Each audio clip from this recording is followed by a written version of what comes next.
Good evening and good day, everyone. It's Brother Paul. I just woke up, had a very bizarre dream. I believe it's significant because it's so bizarre. So here we go.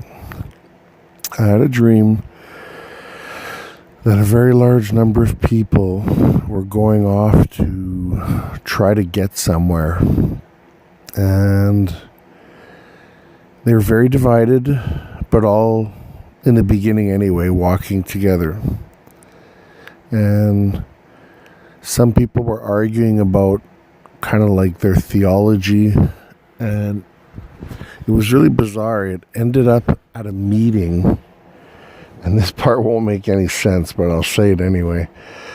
When we arrived at this meeting in this very large building, and when I was a younger guy, I went out to Texas once, and I went to a Texas Rangers game, and that was the largest Major League Baseball facility that I've ever been in. It's actually the only one I've ever been in, but it had 3 or 4 levels, and in this one, we got into this very large area, and while we were there, people sat. It's like two different groups had time to talk to the audience to tell them what they thought was real. And the guest speakers were represented by, one was Mel Gibson, and he was saying what his speech was kind of represented by a movie.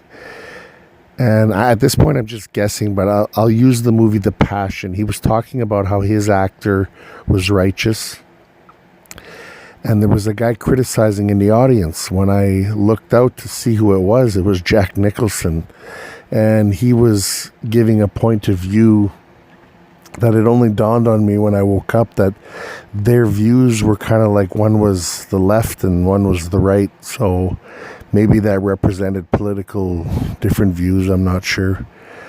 But then when it was over, a lot of people got up and they started walking, and the representation of this walk was very strange. We were going through woods, so I guess maybe the wilderness.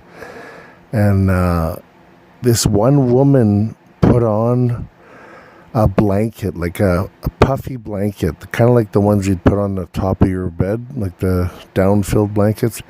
But it had a hole in the middle, like an opening. And when she put her head through it, I could see that the blanket became pink. And her head being above this blanket gave her the ability for us to be led out of the wilderness. So I'm not sure if that blanket represented faith. I'm not sure. But a large group of us followed her, and we got out of this wilderness. And then we arrived at a place to eat. And it looked like a cafeteria kind of setting. And I saw a man that I knew. And in real life, it's a guy I know from a hospital job. But in this dream, he was represented as a cook. So when I got there, there was 2 meals to eat. One was cold, and it had absolutely anything you would want to eat. And then one was hot, and it was represented as chicken and mashed potatoes and gravy. Now, I was given a plate, but I knew it was cold and I didn't want it. So I took my fork and I took off the cold chicken. And I went to get a piece of the hot chicken. And that chef that I knew made a comment saying, "Oh, I just ate. I shouldn't have ate that. Now I can't think straight." And I thought it was a weird comment. And he came and he tried to put 2 pieces of the cold chicken on my plate. And I said, "I don't want that." But he didn't listen to me. So I physically took it off with my hands.